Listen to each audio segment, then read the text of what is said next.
To understand Russia, one must first look at a map.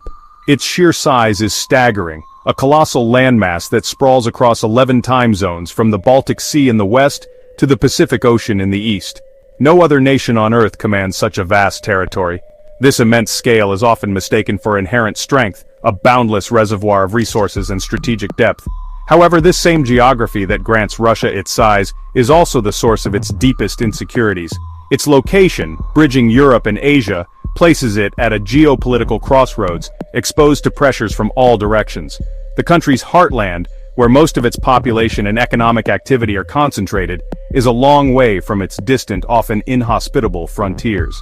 The sheer scale of Russia presents a monumental challenge for governance and defense.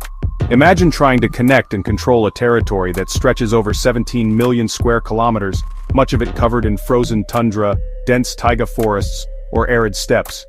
Building and maintaining infrastructure like roads, railways, and pipelines across such distances is a Herculean task, consuming vast amounts of capital and labor. This geographic reality means that Russia's Far East is more economically connected to China and Korea than to Moscow. This vastness, while offering the ability to retreat and regroup during an invasion, also makes the country difficult to unify and project power from its core to its periphery. Furthermore, Russia's climate is a harsh and unforgiving master. Long, brutal winters define life for much of the population, limiting the agricultural season and making many of its northern ports icebound for several months of the year.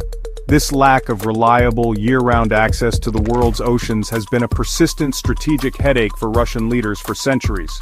Ports like Murmansk in the Arctic offer some relief, but access to the great global sea lanes requires navigating through choke points controlled by other, often rival powers. This geographic constraint has fueled a relentless drive for warm-water ports, a quest that has shaped much of Russia's foreign policy and military strategy throughout its history. This combination of immense size, a harsh climate, and limited access to the sea creates a unique paradox. Russia is a giant, but it is a giant that feels perpetually vulnerable and encircled. Its leaders, from the czars to the Soviet premiers and to the presidents of the modern federation, have all been prisoners of this same map. They have looked outwards from Moscow and seen not a fortress but a wide-open plain with few natural defenses. This perception of vulnerability, etched into the national psyche by centuries of history, is the key to understanding Russia's actions on the world stage, both in the past and right up to the present day. The core of Russia's insecurity lies in its western frontier. Moscow, the nation's political, economic, and cultural heart, sits on the vast North European plain. This immense stretch of flatland extends from the shores of France all the way to the Ural Mountains, offering no significant natural barriers to stop an invading army. There are no towering mountain ranges or vast impassable deserts to shield the Russian heartland. The rivers in this region tend to run north-south, which makes them poor defensive lines against an enemy attacking from the west. This flat, open terrain is effectively a geographical highway, a wide-open gate inviting invasion. It is this geographical vulnerability that has haunted Russian leaders for centuries. History has repeatedly and brutally validated these fears. The vulnerability of the North European plain is not a theoretical concept, it is a lesson written in blood. In 1812, Napoleon's Grande Armée marched across this plain, pushing all the way to the gates of Moscow.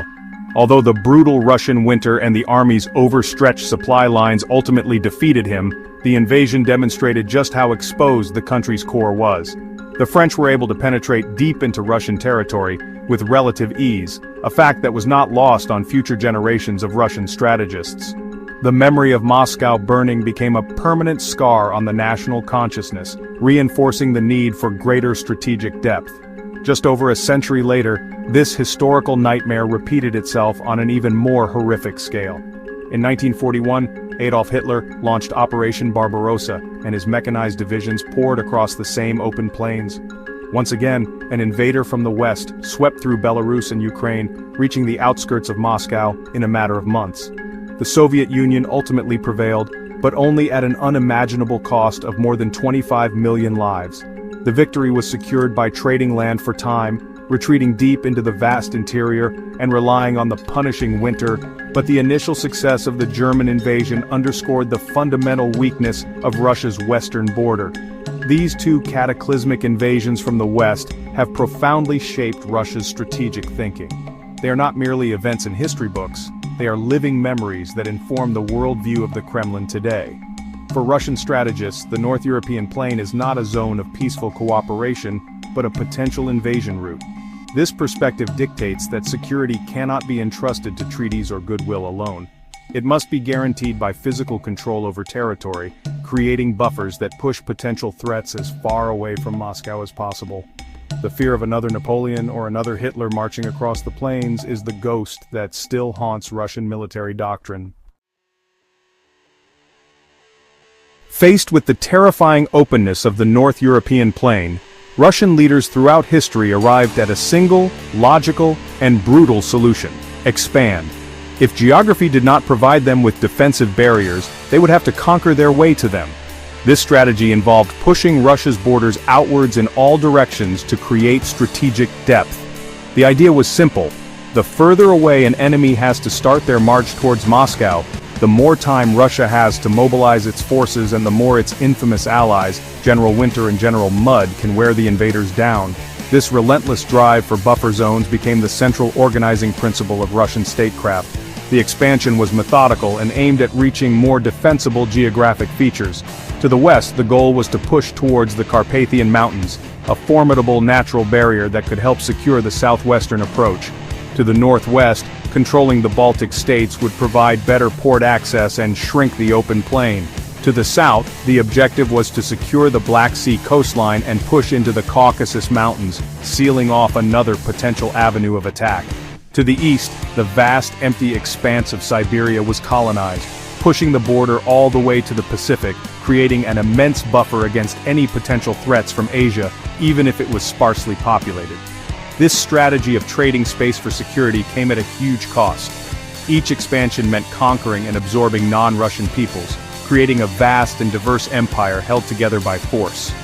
The Russian Empire, and later the Soviet Union, became a patchwork of different ethnicities, languages, and religions, many of whom harbored deep resentment towards their Muscovite rulers. Managing this sprawling, multicultural empire required a powerful and often ruthless internal security apparatus to suppress dissent and prevent breakaway movements. The state became a master of control, not just of its external borders, but of its own restive populations, a legacy that endures to this day. Thus, the quest for security through expansion created a new set of problems. The more territory Russia controlled, the more secure its heartland felt, but the longer and more complex its borders became to defend. Furthermore, the subjugation of so many different peoples created internal fault lines that threatened to crack the empire apart from within. This created a vicious cycle. The fear of external invasion led to expansion, which in turn created the fear of internal collapse, necessitating even tighter control. Russia became a state perpetually mobilized for war, both against foreign enemies and against its own subjects, a fortress with a prison inside. From a purely strategic perspective, the borders of the Soviet Union represented the pinnacle of Russia's geographic security. The USSR was the logical conclusion of centuries of expansionist policy.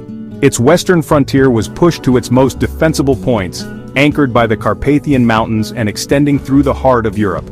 It controlled the Baltic states, Belarus, and Ukraine, creating a massive buffer that separated the Russian heartland from the powers of Western Europe. The North European plain, the traditional invasion route, was now padded by a thick layer of satellite states in the Warsaw Pact. For the first time in its history, Moscow was hundreds of kilometers away from a potential adversary. This carefully constructed security architecture came crashing down in 1991 with the dissolution of the Soviet Union. For the West, it was a moment of triumph, the end of the Cold War. For Russian strategists, it was a geopolitical catastrophe of the highest order. In an instant, Russia lost control of 14 countries, including the 3 critical buffer states on its western flank: Belarus, Ukraine, and the Baltic nations of Estonia, Latvia, and Lithuania. The defensive perimeter that had been built over centuries vanished. Russia's border snapped back eastward by hundreds of kilometers, leaving the North European plain wide open once again. The consequences of this collapse were immediate and profound. Moscow, which had been nestled deep inside a protected empire, suddenly found itself just 500 kilometers from the border of what would soon become NATO territory. The strategic depth that had cost millions of lives to secure was gone. The loss of Ukraine was particularly devastating, as it stripped Russia of a huge populous buffer state and a significant portion of its most fertile agricultural land. The loss of the Baltic states opened up a direct path to St. Petersburg, Russia's second city. The carefully constructed fortress had been dismantled, leaving the core of the state feeling naked and exposed. This new reality triggered a deep sense of strategic panic in Moscow. The expansion of NATO eastward into the former Warsaw Pact countries, and even into the former Soviet republics of the Baltics, was viewed not as a defensive move, but as an aggressive encroachment into Russia's traditional sphere of influence. It was seen as the West taking advantage of Russia's moment of weakness to permanently lock in its geopolitical losses. This perception of encirclement and betrayal has driven Russian foreign policy ever since, fueling a desire to reclaim its lost influence and, where possible, re-establish the buffers it deems essential for its survival. Within the post-Soviet landscape of insecurity, two pieces of territory became paramount to Russia's strategic calculations: the Crimean Peninsula and the nation of Ukraine itself. Crimea's importance is all about access to the sea. The peninsula hosts the port of Sevastopol, one of Russia's very few true warm-water ports.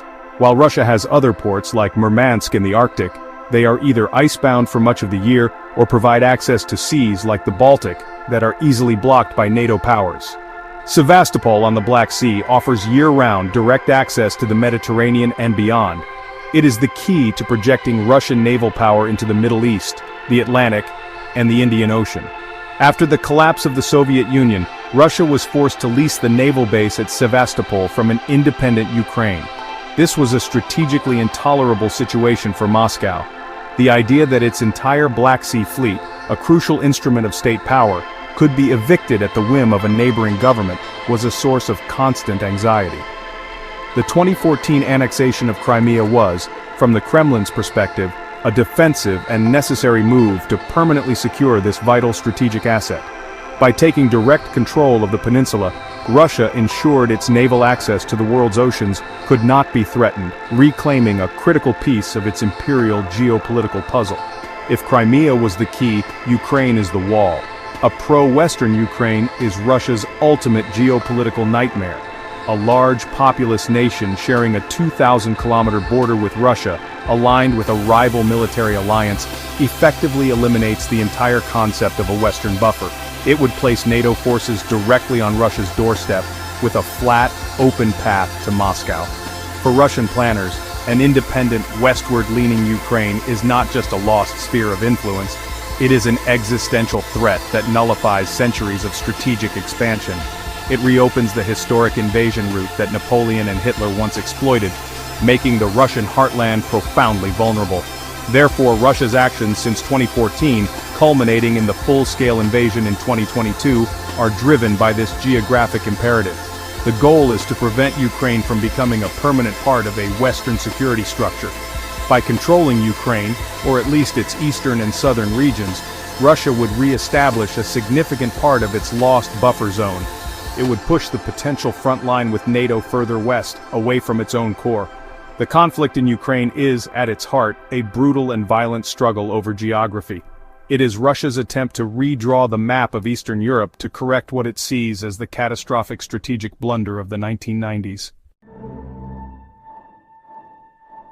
Today, on 21 July 2025, Russia remains a prisoner of its geography. But the challenges it faces are now compounded by the realities of the 21st century. Its immense size, once a source of defensive strength, has become a liability in an age of precision strikes and economic warfare. As demonstrated by Ukraine's deep strike drone attacks on military bases and oil refineries thousands of kilometers inside Russia, vast distances no longer guarantee safety. Defending such a massive territory and its critical infrastructure against modern weaponry has stretched the Russian military thin, turning its size into a vulnerability that can be exploited by a determined and technologically adept adversary. The old strategic playbook of creating buffer zones through territorial conquest is also facing new headwinds. While the logic may be the same, the costs are higher than ever. The war in Ukraine has isolated Russia from the West, crippled parts of its economy through sanctions, and forced a dependency on other powers like China. Furthermore, Russia is grappling with severe internal challenges that its geography exacerbates. It faces a demographic crisis with a shrinking and aging population, particularly in the strategically vital but depopulating Far East. Maintaining control over a vast, emptying land while engaged in a costly war is a monumental challenge for the state. In the north, the melting Arctic ice is opening up new sea lanes and access to resources, but it is also creating a new frontier of competition and vulnerability. The Arctic was once a frozen, impassable barrier, but it is now a potential theater of conflict where Russia's northern flank, home to its nuclear deterrent and vital energy infrastructure, is more exposed. Russia has invested heavily in militarizing the Arctic, but this has prompted a response from NATO, turning a region of potential cooperation into another source of tension. Russia must now defend a coastline that was once protected by nature itself. Ultimately, Russia's geography continues to dictate its destiny, presenting it with a fundamental, perhaps unsolvable dilemma. Its history and its map tell its leaders that they must be aggressive and expand to be secure. However, the modern world makes this strategy incredibly costly and potentially self-defeating. The pursuit of security through force isolates Russia, drains its resources, and makes it more vulnerable to modern threats. The country is caught between its geographic fears and the prohibitive price of allaying them. Its actions today are the echoes of past invasions and the shadows of its sprawling, unforgiving map, a constant struggle between the quest for power and the peril of its own land.